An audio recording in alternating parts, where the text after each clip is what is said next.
Kumpulan Kristian tak terima permohonan maaf Zawawi. Susulan dakwaan anggota Parlimen Pasir Mas itu bahawa kitab Injil telah dipesongkan dan diubah.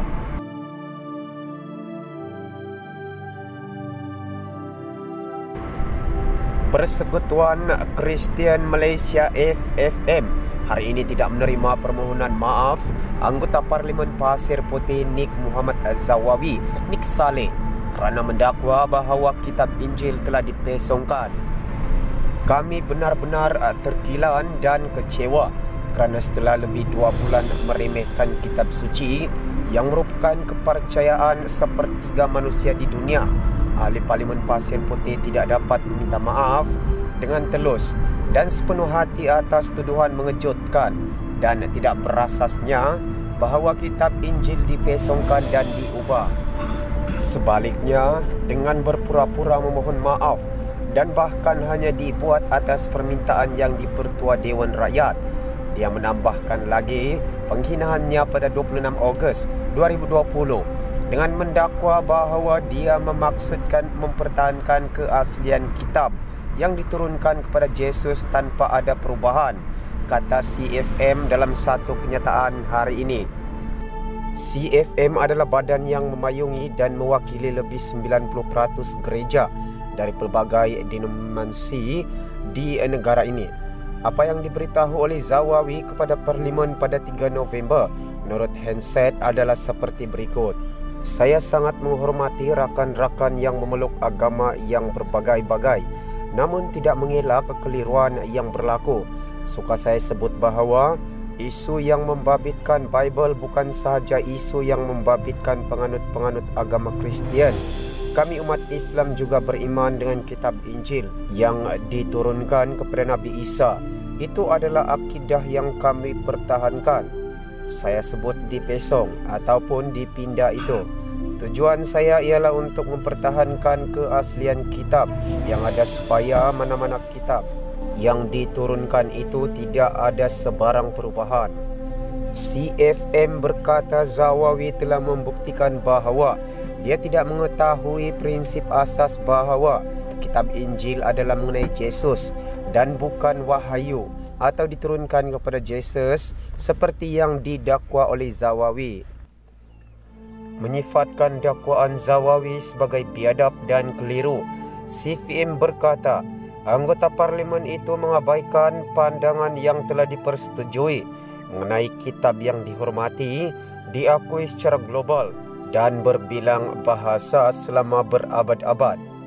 Lebih-lebih lagi, anggota Parlimen itu setakat ini tidak menyebutkan dan tidak mengemukakan sebarang bukti terhadap dakwaan bahawa kitab Injil telah diubah dan dipesongkan yang sangat liar, tidak peka dengan menyinggung perasaan. Apabila dia seorang wakil rakyat yang dipilih terlibat dalam perbincangan yang memecah belahkan di Dewan Rakyat pada Ogos, pada masa negara kita perlu bersatu untuk mengatasi cabaran yang ditimbulkan oleh wabak global, adalah sesuatu yang sangat memalukan, katanya. CFM berharap agar rakyat Malaysia mengambil iktibar dan menghormati kitab suci serta kepercayaan agama lain. Untuk dihormati perlu menghormati. Marilah kita menjadi pencinta kedamaian dan membina jambatan untuk saling menghormati kepercayaan masing-masing, kata CFM. Dakwaan Zawawi bahawa kitab Injil telah terpesong dibuat di Dewan Rakyat pada 26 Ogos ketika diberitahu oleh anggota Parlimen Bruas Ngeh Koham bahawa agama Kristian membenarkan pengambilan alkohol secara sederhana. Ketika itulah Zawawi mendakwa pandangan Ngeh itu dibuat berdasarkan ajaran kitab Injil yang telah dipesongkan. Dalam perkembangan berita yang lain, BN akan tuntut lanjutan moratorium sampai dapat, kata Najib. Sebab apa PKPB boleh dilanjutkan berkali-kali, tapi moratorium pinjaman automatik tidak boleh dilanjutkan secara pukal sekali, terutamanya untuk peminjam M40, sedangkan bank masih catat keuntungan soalnya.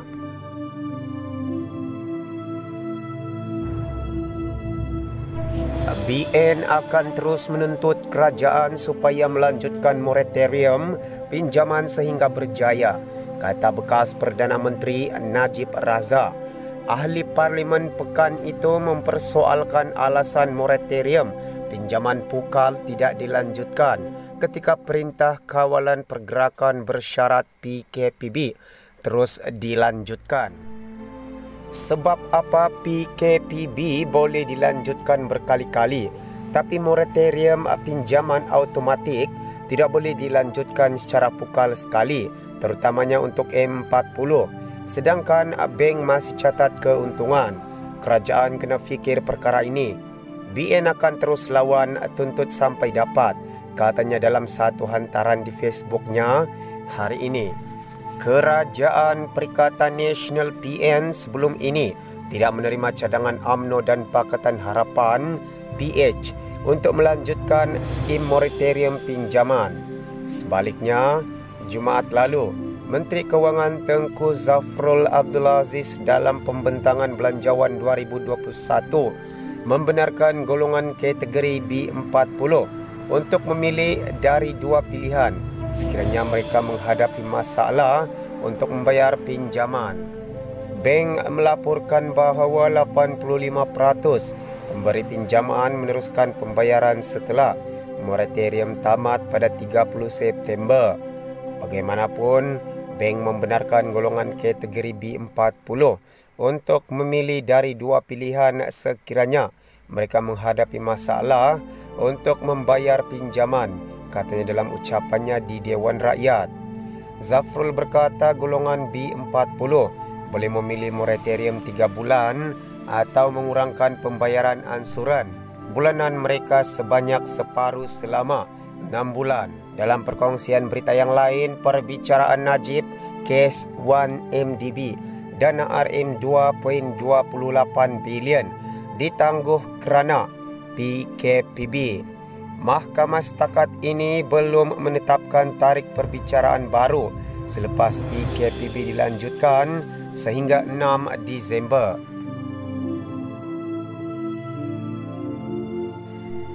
Perbicaraan rasuah 1MDB berhubung dana RM 2.28 bilion yang melibatkan bekas Perdana Menteri Najib Razak telah dibatalkan minggu ini susulan pelanjutan Perintah Kawalan Pergerakan Bersyarat PKPB.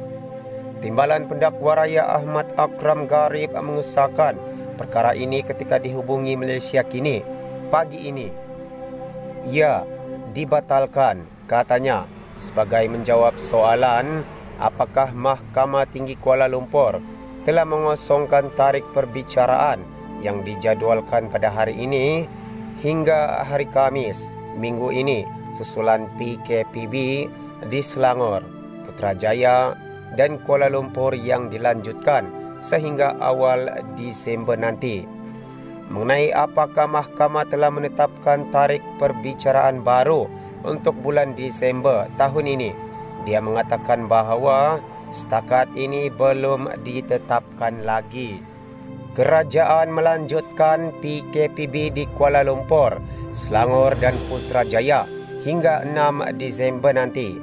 Najib kini sedang dibicarakan atas 4 tuduhan penyalahgunaan kuasa dan 21 tuduhan pengubahan wang haram melibatkan dana 1MDB sebanyak RM 2.28 bilion. Sumber berita daripada bernama. Semua sumber berita telah dipetik daripada Malaysia Kini Online. Terima kasih kerana anda tidak jemu-jemu menyokong perkembangan channel Putra Raikal. Jangan lupa untuk like dan subscribe channel ini. Anda juga digalakkan untuk mengungsikan video ini ke akaun media sosial anda seperti Facebook dan WhatsApp.